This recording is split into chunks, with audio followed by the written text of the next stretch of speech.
Monsieur Deluc, bonjour. J'aimerais savoir comment vous dessinez les visages. Merci.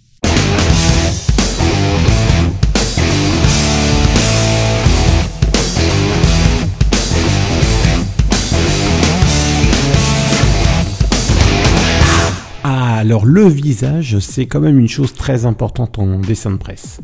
Dessiner un visage, ça n'est pas que dessiner la tête d'un personnage, c'est aussi affirmer sa personnalité en tant que dessinateur.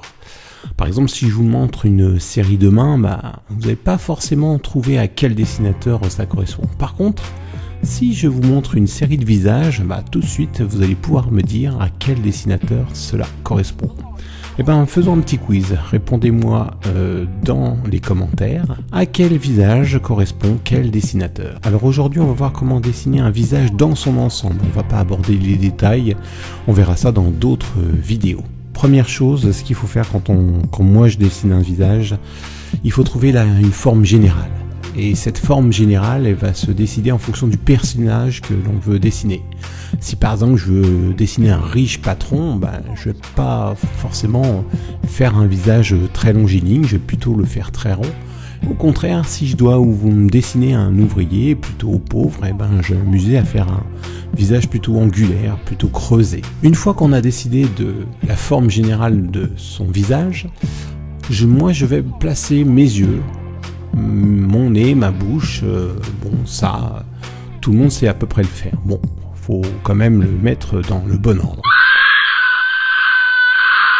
Ensuite, on sait plus ou moins que le visage se cadre dans un cercle suivi d'une base assez descendante et que les éléments, les yeux, du nez, de la bouche se calent sur les 3 tiers de ce visage.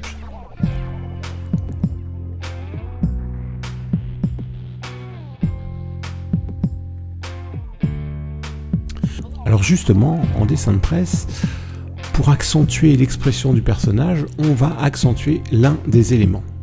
Par exemple, si je vais faire un bébé, un petit enfant, je vais accentuer le haut du front qui va prendre une proportion beaucoup plus grande que le reste du visage. Au contraire, si je dessine une vieille personne, je vais accentuer le bas du visage et je vais réduire au plus toute la partie du front.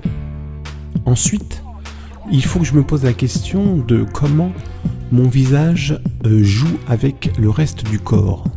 Alors généralement en dessin de presse, comme le but est de reconnaître le personnage qu'on a dessiné, on a tendance à augmenter la taille du visage par rapport au reste du corps.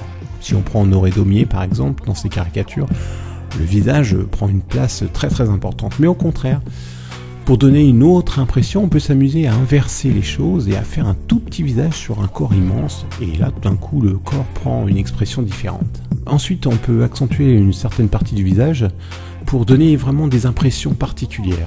Par exemple, je peux augmenter le double menton et en faire un personnage avec un double menton énorme. Ou à l'inverse, augmenter mon nez de façon disproportionnée.